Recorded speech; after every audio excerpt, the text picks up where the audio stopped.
Welcome back to another episode of Untrapped, where today's guest is not just another leadership consultant.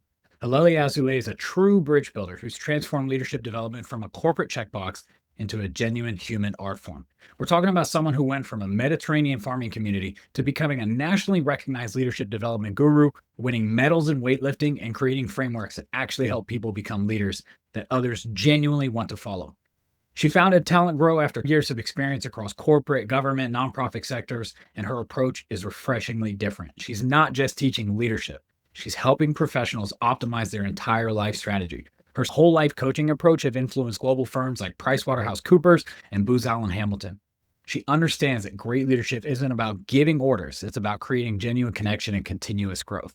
She's published multiple books, created LinkedIn learning courses, and even hosts her own podcast, all while maintaining this incredible ability to translate complex leadership concepts into practical, actionable strategies.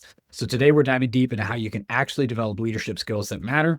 Please welcome Halelly Azulay to the show. All right, Halelly Azulay, welcome to the show. Thank you so much. I'm glad to be here. I'm so excited to have you. Obviously, there will be an introduction that people will have heard before this, but I would love to hear just in your own words, if somebody met you, how would you describe who you are and what you do? Yeah. Well, first of all, I'm always growing. Everyone always is growing. So I do change. I have been changing. But in general, I love to develop people to help them optimize their talent. And most of my career, I have focused on doing so within organizations, especially for leaders within organizations and also employees and teams. And in the last 5 or so years, I have ventured outside of organizations to also work with individuals, as individuals are outside and regardless of what organization they're in, to help them optimize themselves. So that's my latest passion, I guess, that I pursue. That's very cool. And I love the word you use, optimize. I think about that a lot in terms of, I think it's the best word to describe how we grow. Right. I think every once in a while you maybe get a situation or circumstances where you get to kind of make these exponential growth in gains in any kind of, area you might be trying to grow. But I think the rest of the time it is those little micro dials, right? It's just getting a little bit better. How did you end up there? I mean, how did you end up as the person who helps businesses and people optimize their growth? Well, when I started my career, I had zero idea what I wanted to do. Like I did not, I always found, I was always jealous of the people that like knew that they wanted to be a dentist from age 6 and stuff. I am a mother to someone like, not a dentist. But I wasn't that. I've always been interested in a lot of different things and multi-passionate. So I didn't know what I wanted to do, but I sort of fell into the realization that I ultimately love to teach. I love to discover, I love to learn and discover, and then I love to pass that on. Like the learning itself is satisfying, but the teaching of what I'm learning, the sharing it out is actually, it completes the circle for me. So I've always been a teacher my whole life, but I didn't want to be a teacher like to children because I'm not patient enough. And I first thought I might work in university settings, and I tried that, which helped me see that that's not it. And then I realized that there was this world called training and development where you work with adults, and I was like, oh, I could do that. And so that's sort of how I fell down the path of being within organizations in the training and development arm, and started my career there, developed skills, developed experience. And then I also noticed a pattern that helped me see something about my values, and that my number one value I realized was integrity. And I had a little bit of a pattern where I had to make decisions about whether I would stay and do something out of integrity or leave. And after a couple of those, I was like, maybe I'm not well suited to work inside of organizations. Maybe I should just do my own thing. So that's when I started my business, which in January of 2026, I'll be celebrating 20 years in business. That sort of is the origin story. I can keep going, but that's how that started.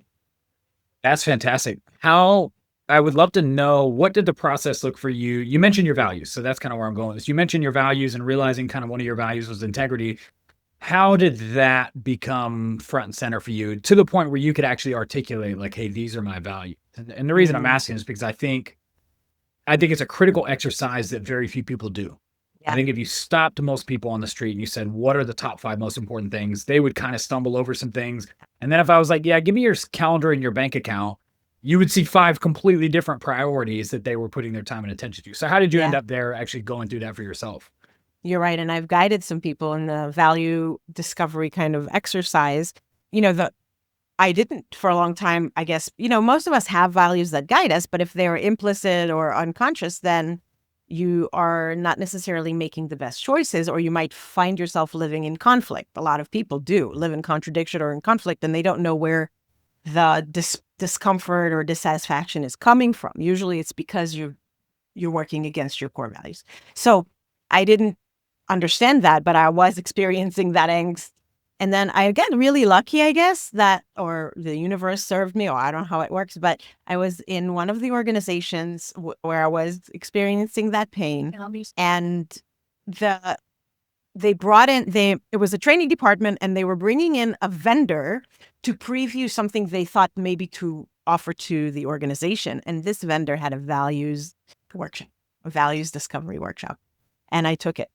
And the exercise in a nutshell, it's actually very simple. You can find lists of values on the internet. I'm sure there might be like 25 or 30 or 35, something like this. And when you look at them, for the most part, you'd be like, yeah, I'm down for that. Health, beauty, love, and most of them, yes, please.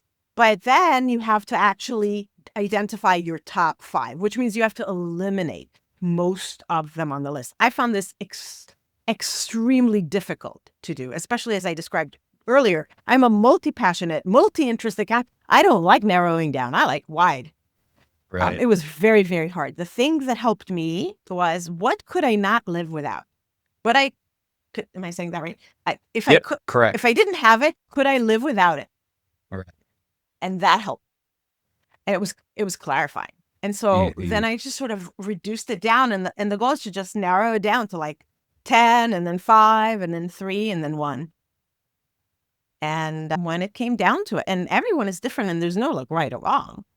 But for me, I can't live out of integrity. It's my number one value. And it was not that hard for me to identify when I thought about it in that way. But it was so clarifying to describe why I'm experiencing the discomfort that I'm experiencing. And then when it popped up a couple different times, and I see that the pattern was similar, that the problem was similar. I was working with a leader who was above me, and they did something that I thought was unethical or out of integrity. And I had to do it. And of course, I tried to convince them or explain and make a case. But ultimately, that was the path. And my choice was put my head down and just do it, or leave. Well, I left. I think anybody listening to this is really going to undervalue what you were just talking about, because I had a similar experience going through an exercise and some leadership and training at work. I mean, it's more than 10 years ago now. And I've gone back to that exercise a few times just to always make sure that I've got my top 3 to 5 values clarified. But I had a similar experience, and I realized one of my top ones is a sense of adventure.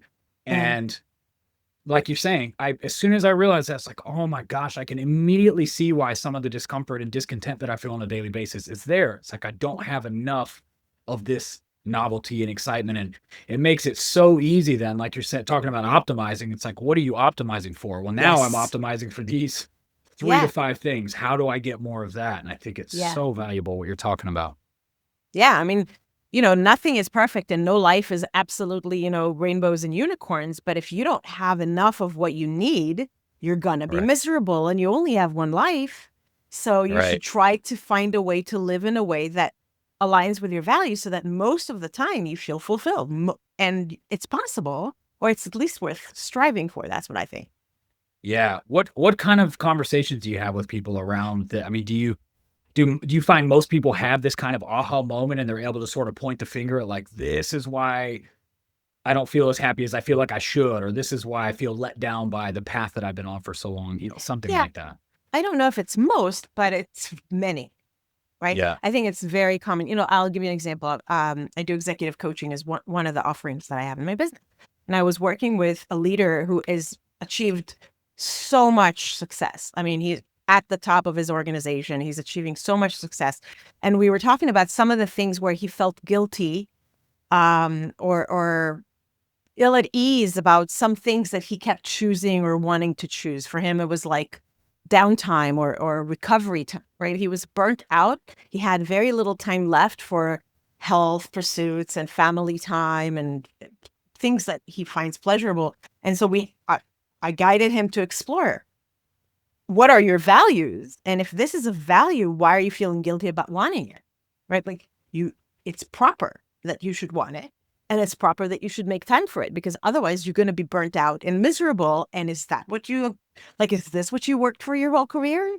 Yeah. And it was, for him, it was very clarifying. And he said that he sort of has let go of the guilt.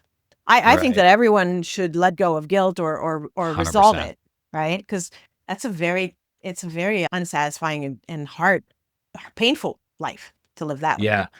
Yeah, I agree. I mean, it makes sense that, like, as we're younger, we just follow the path that's laid before us of like, hey, you go to school and then you go to college and then you get a degree. It's like we take these steps. But what the problem that I've seen is just in my personal life, professional life, interacting with people is most people never get off the path. They don't ever stop and ask, like, well, now what do I want personally? Like you said, building a life that you want. We split our time half and half to go to Costa Rica, and a huge portion of that for me is the adventure piece. Yeah. I just need to be in a new environment. I need to be around a new language. I need to be around new cultures. But doing that was so uncomfortable because nobody does it. I can't go to anybody and be like, hey, how do I do this? Yeah. We just had to go and do it. Yeah. And that's really scary for people. So, I mean, how do you help people navigate that in their business? If they discover their values, but then they're sort of tentative, like, can I do this? Like, maybe they just need permission. Yeah, permission is an interesting word. I think, you're actively designing your life and you're thinking outside the lines. And I don't know what you've seen, but I've seen that most people by nature, by personality, by I don't know what temperament, don't even dare think about doing so. Right. And feel very uncomfortable. And the word that comes up for me, and actually it's so funny that this is coming up right this second, courage.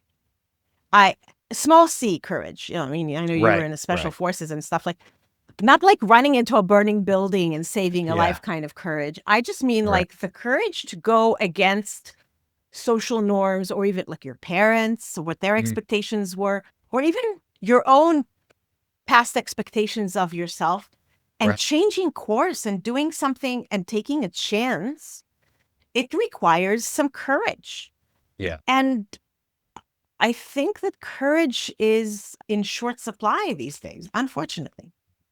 Yeah. And I love what you said earlier about giving up the guilt, because I think that's another part of it. I think a lot of people, we kind of have this myth that for every decision that we're faced with, that there's like a right answer. Like there's, if I have 3 job opportunities, there's one that is the one. And it's like, it's not, I don't think it's that simple. And for that matter, part of us, like going to Costa Rica, just as an example, there is an element of just being okay that, like, it might go poorly. Then you'll know. Exactly. At least we tried it. I'd rather give it a shot. And in fairness, there were certainly things that did go poorly. Like my daughter, she needed some emergency dental work, and then she had an allergic reaction to antibiotics. And then, you have all these thoughts of like, well, what if we were in the US and closer to, it's like, but that's just life. Like, it could have happened here in the States, So anyway, I guess I think the courage thing I think that's so valuable that you bring that up, because I think so many people don't take action because they're worried about what if it goes wrong. And it's just like, so what if it goes wrong? Figure it out. You'll be all right. There's, how I said with the values, that what helped me think about it was not which one do I want the most, but which one I would not want to live without. Absolutely. This is actually a guideline that I've used, but for myself and to teach others about, sometimes to help them with these big decisions that they're scared about. Right. If you flipped it, because a lot of times people, like you said, you're right, they're scared about what if it goes wrong, or what if it's the wrong choice, or what if I regret that I made this decision, right? So thinking about it in that way, think about the regret. So if I did this and it didn't go as I expected, then what would be the worst that would happen?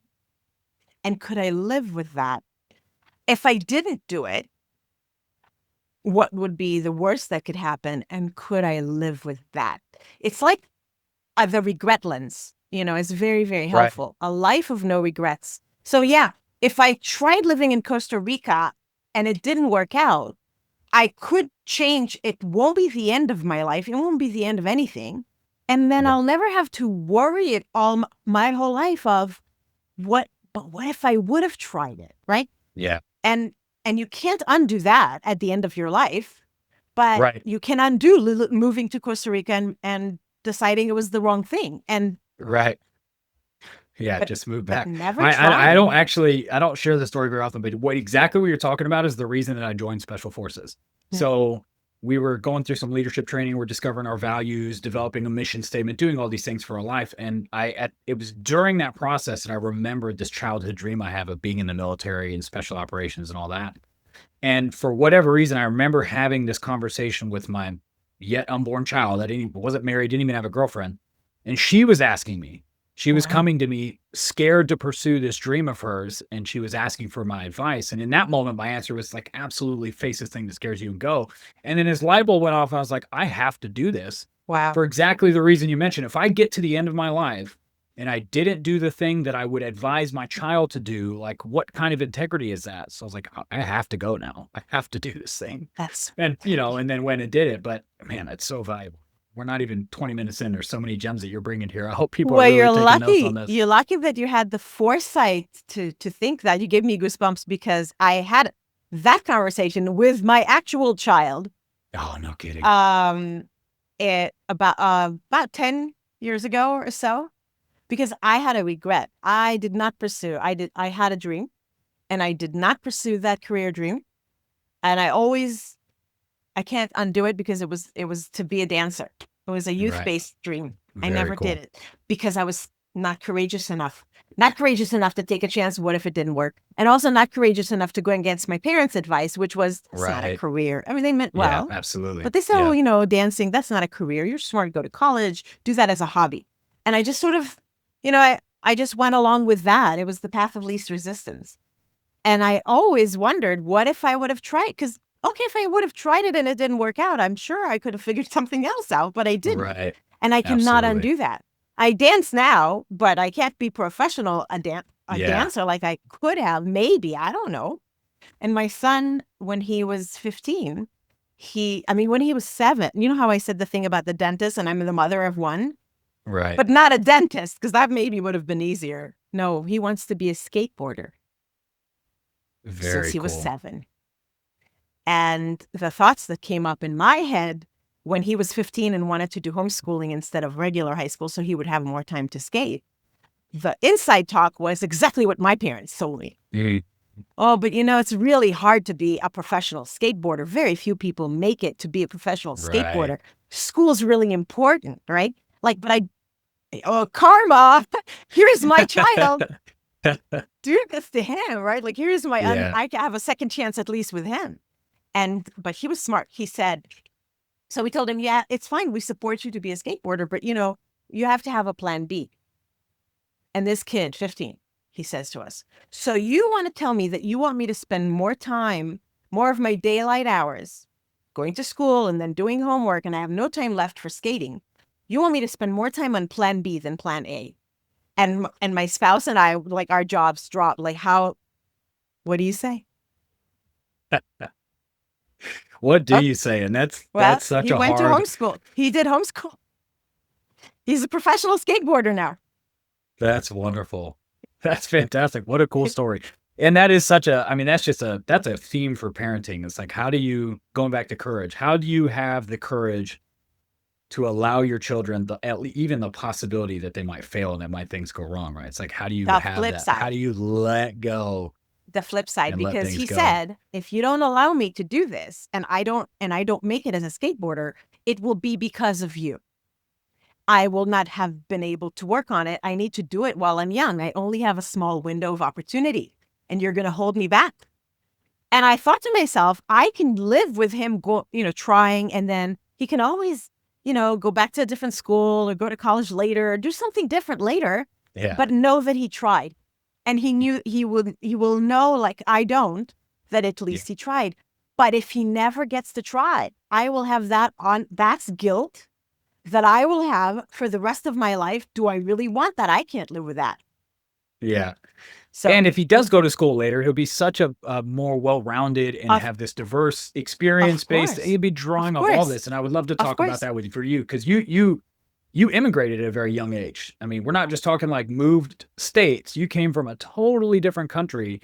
Yeah. And if I understand correctly from doing some research on you, I mean, that obviously makes you better at what you're doing because you had to learn how to be both. So where did your family move from whenever you guys moved over here? We moved from Israel to the U.S. Israel. Very cool. Yeah. And And my dad had a business opportunity and he brought the family, and the idea was 3 to 5 years, set up the business and then go back. It was a subsidiary for a major Israeli company. Well, life doesn't work according to the business plan necessarily. So here we are. That's so cool. And so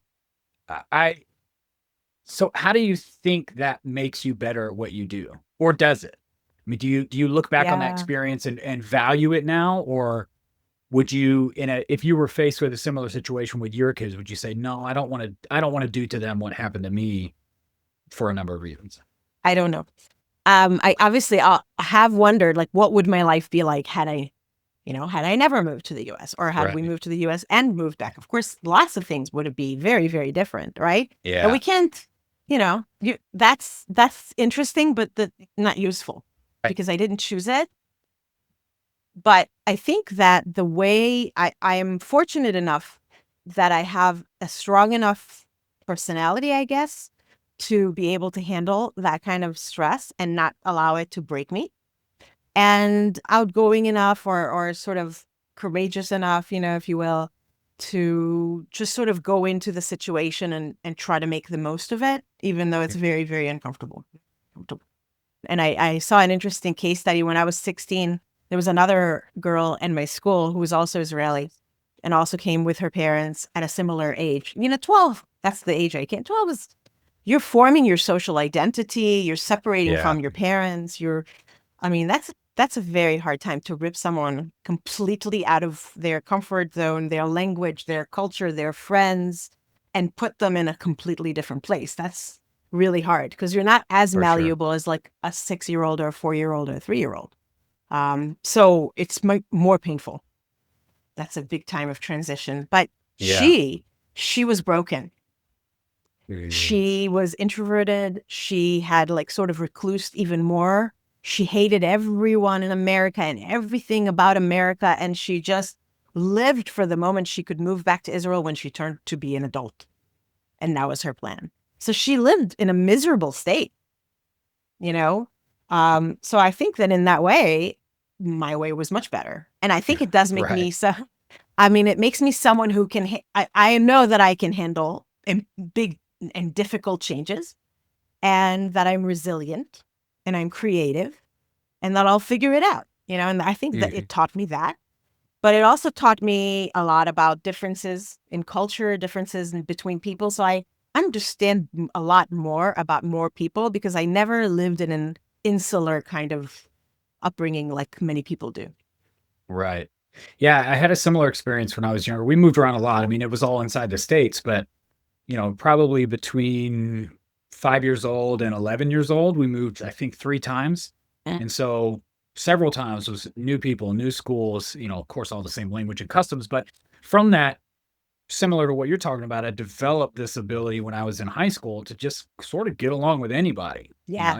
You could drop me in a room with pretty much anybody. I still can. Like, I'm going to Yeah. figure out something to talk about and some common ground. And I think that's just such a good lesson. I mean, your experience is a real case study because taking you and the other student you were mentioning, it's obviously not the situation that caused No. it, right? It's Who knows? how you show up to it, And I would love to hear how and when did you get into weightlifting? I mean, you're an award-winning weightlifter, which is just not, you might be the only one that I'll ever talk to. So I would love to know how that journey started. Well, as a kid, I was never an athlete. I never liked sports. I never liked PE. I didn't think of myself as an athletic person at all, but I was a dancer in my teens, as I mentioned, and I loved dancing. So I'm aware of body awareness, and I'm able to strong with using my body mobility and all of that. But I never connected with any kind of a competitive sport whatsoever. When I turned 39 or so, I started CrossFit. And I fell in love with it. And in CrossFit, there is an element of weightlifting in addition to many other different things. And I was just sort of, I'd go to the gym and do the workout and mind my own business kind of stuff. Well, when I was 49, somebody had harangued me into a CrossFit competition. It was a team match. It was like teams of 2 men and 2 women from different gyms. I did not, that was me. Someone made me do it, kind of like forced me to do it. Didn't force me, but like really, really strongly convinced me. And I tried it and our team got second place. And I think my coach noticed me then. And then one day he was watching me, lifting in the class and he says, how much the Olympic weightlifting is 2 lifts. It's a snatch and a clean and jerk. How much do you snatch? I tell him. How much do you clean and jerk? I tell him. How old are you? I'm like, this is getting weird. I tell him. How much do you weigh? I'm like, this is really getting weird. Now he's looking up the chart of what are the qualifying totals for, first of all, I did not know there were competitions for weightlifting, but I certainly didn't know there was masters weightlifting, which is for people, at the time it was 35 and older. Now they actually extended it to 30. I had no idea this existed. So he's looking up the qualifying totals for the national championships. And when I'm telling him, he's like, okay, do you know what? With the numbers you have right now, just working out at the gym, minding your own business, you not only qualify, you could medal in nationals and in worlds. And I was like, what? But I'm a very competitive kind of person. Yeah. And as I mentioned, I was 49 and I had been thinking like, I'm a goal kind of person. So I was like, what would be a real badass goal that I could do for like age 50? And so when he's I'm like, bring it on. So at age 50, I started focusing on refining my Olympic weightlifting skills. And then the pandemic hit, which this was 2020. So all competitions were canceled. But in 2021, when I was 51, I competed for the first time in a local meet and then in national meets and then in the national championships and in the world championships. So yeah, I've placed second in one world national U.S. championship. I placed 4th in the world a year later. And I'm actually competing in the world championships. I just qualified. I'm competing in December in the world championships that are being held this year in Daytona Beach, Florida. So I don't have to travel to like Fiji or, someplace like that. And so I became an athlete at age 50 and and a competitive weightlifter. Apparently I'm really strong. What a story. That's fantastic. 4th in the world. That's great. And here's the first in December. I expect to see a picture of the medal in the next couple I months hope I get some. as you take off. Either way, it'll be fun. Yeah, I'll bet. And that's great. And I that's again just such a testimony that like it really isn't. Life is so long. I know we talk a lot about like life is short, but it's like you have so much time to do all of the things that you could possibly think of. Yeah. You can become an award-winning weightlifter at 49 years old. I mean, most people are like, no way. I'm on the back 9 by that point. My health's deteriorating. I'm going down. No, and age 52, I went back to ballroom dancing that I wanted that career thing. I dropped it at age 19, dropped it completely. And at age 52, I got a private teacher and I'm now also a competitive ballroom dancer. That's amazing. So I compete in 2 sports now. I love that. It's never too late. No. So I would love to hear you talk about how, like, obviously you've got Talent Grow, that's your consultancy. How would you describe your role at the company? I mean, are you doing most operating by yourself? Do you have a big team? Like, what exactly does your role look like and how does that fit into what your company does? Yeah, it's a great question. But, I started just by myself and with hopes to grow.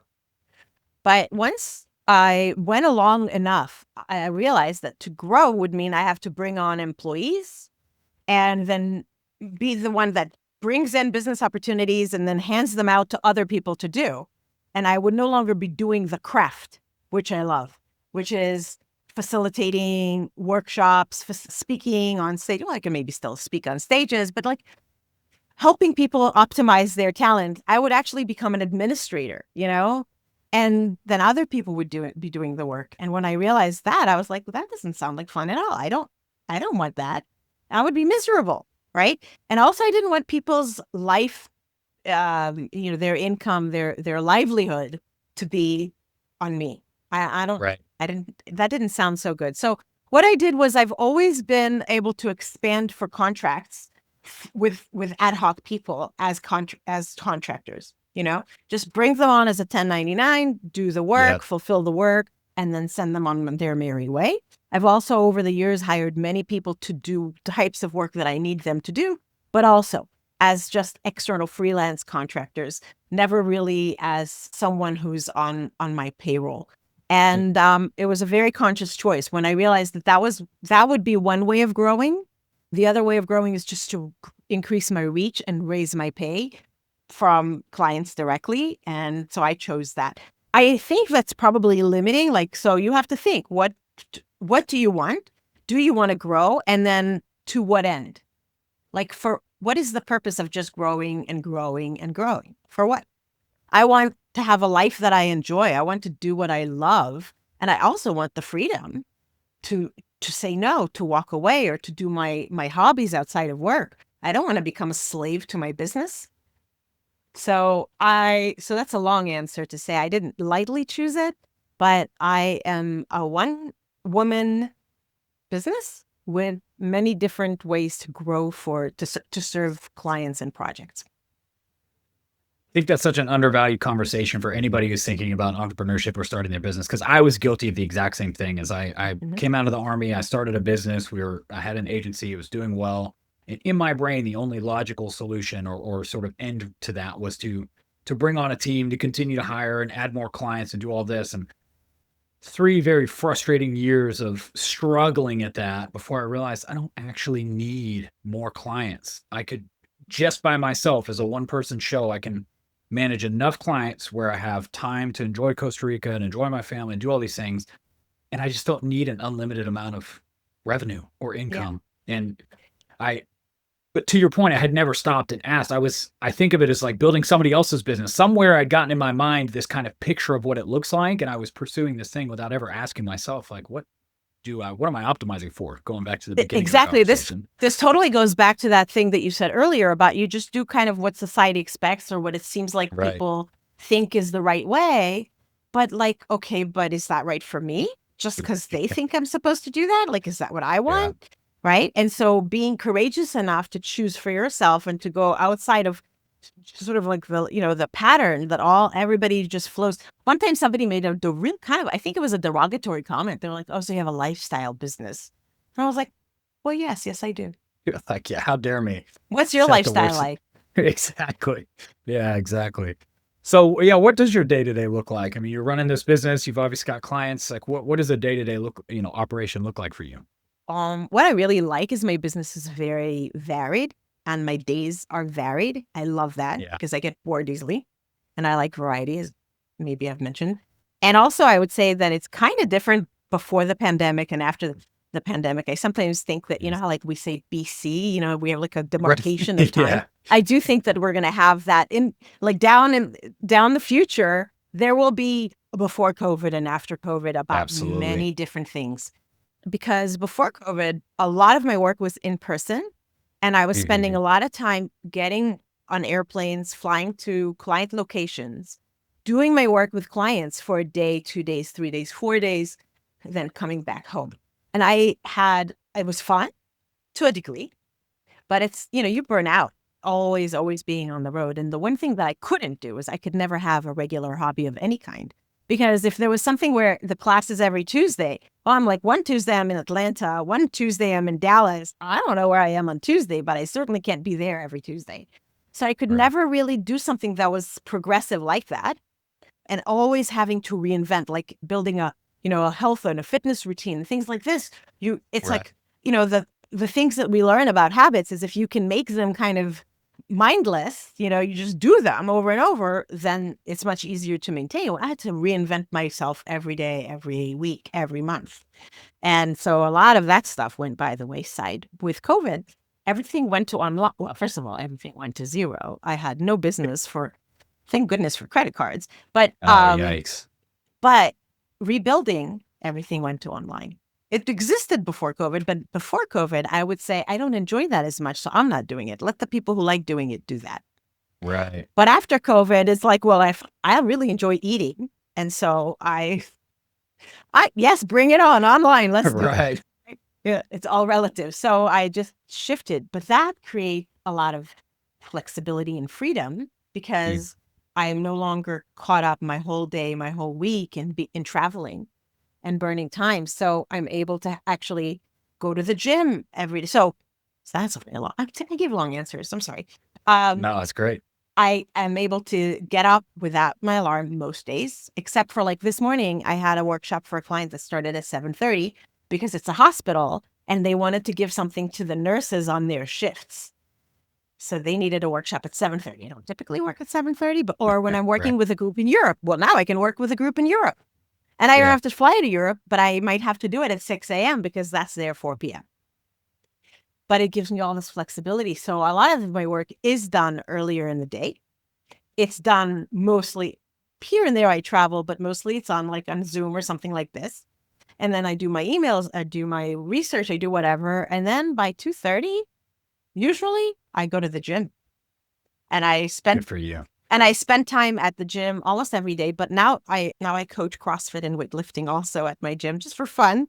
So Very cool. I spend a lot of time at the gym in the afternoon, or I go to dance lessons, or I, Yeah. hike. I have some flexibility. I have dinner with my family every night, or, to the best of our ability. So Right. I have a balanced life and I enjoy it now. But I'm in a different stage in life where I want that. Right. Yeah, absolutely. No, I love that. So I'm curious, what kind of trends or changes are you seeing happen in your industry or with the people that you're working with? I mean, what kind of has your attention on the in the marketplace right now? Well, with COVID, one of the changes was everybody went to remote, and then kind of many places tried to do hybrid, and businesses Yeah. are really struggling with how to balance that. That is hard for businesses because employees got the taste of working from home, Right. and some of them really really like that. And also a lot of people, I don't know if you remember, one of the trends that happened during the pandemic is because people started working from home, it didn't no longer matter that they stay in the vicinity of their office. And so a lot Right. of people started moving to cheaper places or places they've always dreamed of living at. And also businesses started hiring people more freely geographically. But Right. once you open that lid off of that can of worms, you can't put it back on. Yeah. So a lot of companies that want to bring people back in, it becomes very, very complicated. So that's something that a lot of companies are still struggling with. I'm seeing is it back to the Interesting. office? Is it hybrid? And also how do you manage people remotely or part remotely and part not? It can create like almost like a second class citizen. Right. Because if you're in the office with a group of people and you hang out, the water cooler, you go to lunch together, you have hallway conversations, and the person working from, living in rural Alabama or whatever is only there for the official meetings, they're missing out on a lot of like insider stuff. Right. So it's complicated, very complicated Yeah. for companies. And I'm seeing that a lot. That's one. Yeah, it is complicated, and I hadn't given much thought to that, but I could see where it's interesting that we're, 3 or 4 years out of it now, and companies are still kinda trying to find their Yeah. feet in this one particular area. And I will say, to the point you made about COVID, it was all positive for me in a similar way as you, if for no other reason than pre-COVID, I was always very conscious of making sure that Zoom was professional and everything was put together, but, like, once COVID hit, it was just kind of like, our kids aren't in school, they're gonna be at home, you're gonna hear them. Like, there was the sort of the expectation of a certain level of, like, polish went away, and so Yes. everybody was able to kinda relax a little Yeah. bit and be like, "Hey, we're people. We're all doing this thing together, we're Yeah. figuring it out." Big change. And, It's yeah, change. right. Yeah. Yeah, I've had, one of my kids will pop into a Zoom meeting more times than I can remember, and, people are Now it's nobody just gets normal. bent out of shape about it. Yeah, That's exactly, right. they're just That's here. right. So, what about AI? How's AI affected Big your business or your growth Also. strategy? What's happening with Yeah. that? Like think about coaching. Right. There is just exploding tools that offer AI coaching for people using technology, using AI. I think, it's progress is progress. Technology is technology. There's good and bad, right? Yeah. I think that we can't just put our head in the ground and pretend it's not there. It's not going away, but there are ways in which humans add value that the AI can't. And so it's really just a matter of working in this, finding a symbiotic relationship. And so it could be that some things can be outsourced to certain types of coaching or daily reminders or habit tracking kind of things can be outsourced to an AI. But like conversations about value, exploration, like that kind of thing, I can't imagine an AI guiding me in that because No, it's I not agree. human. I agree. And I think even if it could, I think most people would still want the human element. Like Yeah. I just don't think we're there yet. Like Yeah. you can imagine sitting down with a robot therapist. Like No. even if it's the best trained psychologist on the planet, I just don't think humans are ready for that. I think we want I the don't know. humanity aspect of it. I think so. I hope Yeah. so, but it's moving fast. It's changing fast. And there may be the day it comes when I have to, kind of like the taxi drivers, when Uber came and now Yeah. Waymo or whatever else, like, gotta evolve. Right. So how are you what metrics do you use in your business to optimize like we've been talking about? When you think about success, obviously your lifestyle is important, all that. So like as you look at your business, how do you track whether you're winning or losing, quarterly or annually, however you look at it? Yes. Um, certainly thinking about how I allocate my time, if I'm able to efficiently get my work done in a way that doesn't burn me out, but also, just the cash flow. I mean, I'm Right. happy with this kind of business. One of the benefits of having this kind of a business where you can work from home and where you can set your own schedule and where you can choose your own clients is I don't have tons of overhead. Not like a store, a retail where I have to have, stock and things, expire and all. So it's it's great. You just have to get great clients and then keep them happy coming back. And in that way, it's profitable. I've been profitable for all 20 years except for 2008 when the fin it was my second year of business and the financial market crashed. I was Yeah. like, I don't know, what do I do? I don't know what to do.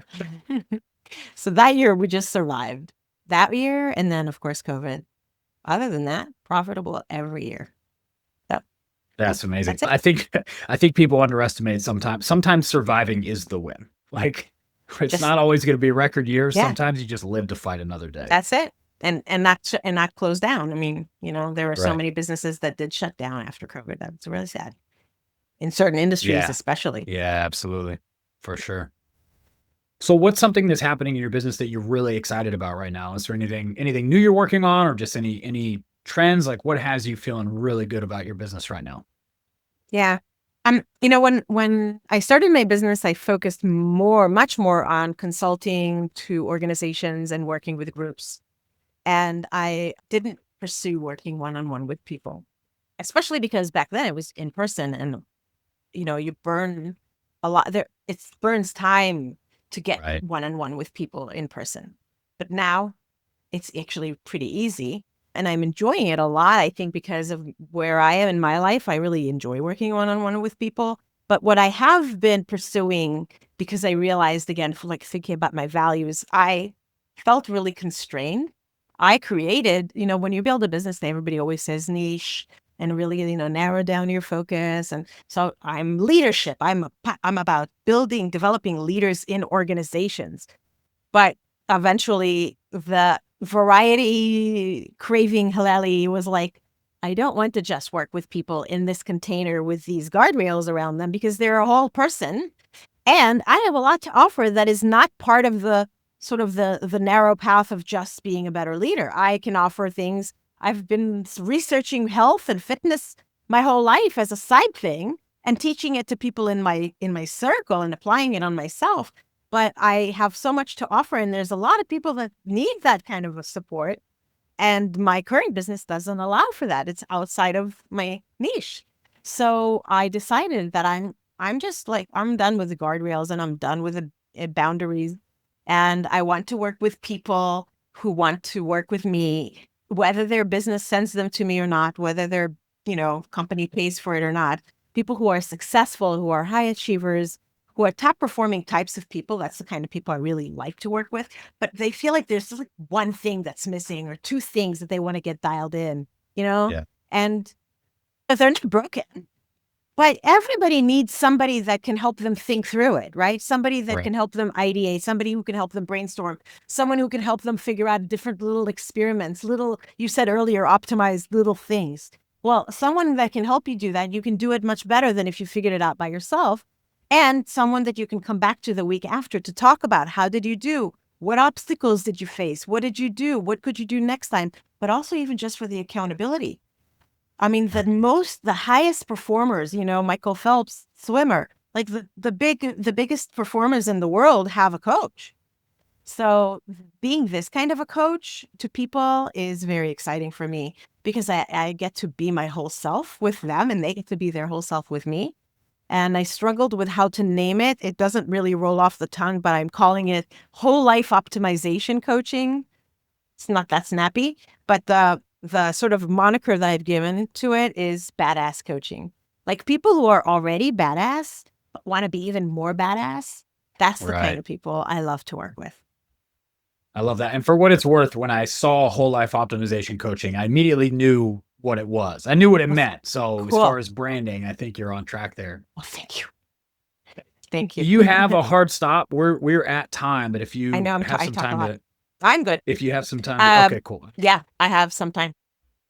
Okay, perfect. Yeah, we don't have to go for very much longer. So we talked about what is going well. I'm curious on the flip side of that, is there anything that's nagging at you or really frustrating you in your business right now? For the first time, I have a client that's not paying me. I Oh, actually was yikes. really lucky, but yeah, this times are hard, right? And this Yeah. particular company fell into difficult cash flow situation because of a variety of sort of supposedly external factors that are out of their control, but don't like it at all because I've just never, Yeah. I mean, I'm lucky I never had to deal with that. But I know Right. that many businesses do. So Yeah. that's not fun because I don't, because I don't have like a big staff, I'm the accounts receivable person who has to send them the nasty grams. You owe Right. me money. Where is it? So that's something I'm navigating. So I want to Yeah, have yeah, some that's empathy frustrating. for them, and like they write me these soft stories about how they're going to get it together and it's going to work out. Yeah, That's an interesting little quandary because that certainly is affecting my cash flow. Like you asked me for earlier, like sure. I can't really be Right. like I did the work. I I went. I bought plane tickets. I travel. I mean, I did stuff. It's on my Yeah. credit card, but I don't have it. So Yeah, that is frustrating. But yeah, what do you do? I mean, you're not going to go and like hold them up at gunpoint. So you just no, kinda have to there's try really to not that navigate it. much you can do. You can just navigate the whole, gentle reminders, nasty reminders, just, seeing what works. So that's one. Right. What else is frustrating? Um, Not that much is frustrating. Things are pretty good, I guess. I'm pretty That's a happy. great I place to mean, be. nothing's perfect, but I'm pretty happy with where things are. I'll tell you, when I do coach people that are starting a business, I actually had like an online course I did with a colleague for a couple of years where we were teaching people because people always come, you probably experience this too. They want like, hey, can I pick your brain? How did you start? I'm thinking about Right. starting, Yeah. you can pick my brain, but pay for it. So I know that one thing that I did that is paying dividends right now is when I followed the advice of you cannot just sit there and just serve the clients you have. You always have to be filling up your funnel with Yeah. potential leads for future work, even Yeah. while you're busy with current clients, right? Because when any one of those clients will be dry up or leave or be done, and no one else is in your pipeline, you don't have work. And at that point, to start trying to drum up business is too late. Right. So I'm very glad that I really that work for many, many years, always hustling, always. And I do a lot of content marketing is the main approach I did. And so what ends up happening is I don't want to jinx myself by saying this, but like thankfully, all that work is like it's bearing fruit. Like people find me. people refer me, people discover me without me currently doing a lot of hustling. And so that allowed me to build up like this secondary kind of business idea, this offering of building up whole life optimization coaching. I could hustle on that because I had a steady stream of clients from all the hustle work that I did in the past. Yeah, So you got it's the not by momentum, and mistake. then it was able to continue a little bit on its own. Not completely, Yes. but No, you yeah, can't just stop, but that helped. So yeah. that's very cool. So yeah, obviously the last couple of years you've gone virtual. Now you're working with individuals. You've got whole life optimization coaching. What are you, where do you want to be 6 to 12 months from now? What are you optimizing for and looking for in the business? 6 to 12 months from now, I would like to have a bigger distribution of my clientele be on the individual whole life optimization side than on the corporate side, certainly that would be great. And I would love to do retreats. I haven't pulled that off, but I would love to do group coaching and retreats for people like that. Right. But you have to build up enough of just one-on-one clientele, I think, first, get some of that work going, and then be able to start offering that. So that's something that I'm still planning to continue to achieve in 12 months, probably more likely. You've been doing this 20 years. I'd be willing to bet if you just emailed every one of your past clients and said, I'm doing a retreat, I think it would probably fill up. Yeah. I would be willing. There might even be companies that would be like, "Oh my gosh, we've been looking for a retreat. We need to get our people off site." Something like that, right? Where they want to send a team or their executive leadership or the HR department, whatever it is. But it's like, Yeah. I would be willing to bet you've got enough contacts already. You could probably fill one up. Okay. I like that. Just a thought. We try. Shoot the Yeah. email. What do they say? No. It's like, okay, thanks anyway. Yeah. Very I like cool. that's a good idea. Let me think about it. Good. Yeah. So yeah, we're already a little bit over time, and I want to be as respectful of your schedule as I can. But just one last question: if you had a magic wand and you could do any one thing in your business immediately, what would you do with that? What would you change? All of my work would become boundaryless. I would just knock down all those rails that I've set up on content topics and just be free to talk about everything with everyone that they need. Yeah, I would just do that I right love away. it. Well, for what I've been it's doing worth, it stealth style. I was going to say, I think you could do it. I don't think there's, Yeah. I 100% relate to where you are, but I always have to remind myself that the internet has such a short attention span that for every one person, it's like, wait, why are you talking about this? You're this person. There's going to be 3 people who are like, I'm so glad you're talking about this. I can't find anybody else that does it, Mhm. So it's one of those interesting things of being an entrepreneur, though. Yeah. Yeah. Well, There's no one right way to do it, but it's always right. experimenting. Yeah. Well, Halelly, this has been an awesome conversation. I couldn't be more grateful for your time and for you coming on the show today. So any final thoughts or anything for the audience before we wrap up? I thank you. I appreciate that you invited me, and I also have had a great time working with you or talking with you. And I'm still jealous about the Costa Rica thing, and I'm aspiring to maybe one day live in Costa Rica some of the time. What do they do? What should they do as a takeaway? I would say it's never too late. You only have one go, and it's a good time now. So if there's something that you've been wanting to do, that you've been curious or thinking about, worried, fretting, do it. Do it. Great advice. Nothing to add to that. Well, again, thank you so much for coming on. I really appreciate your time. My pleasure. Make it a great day.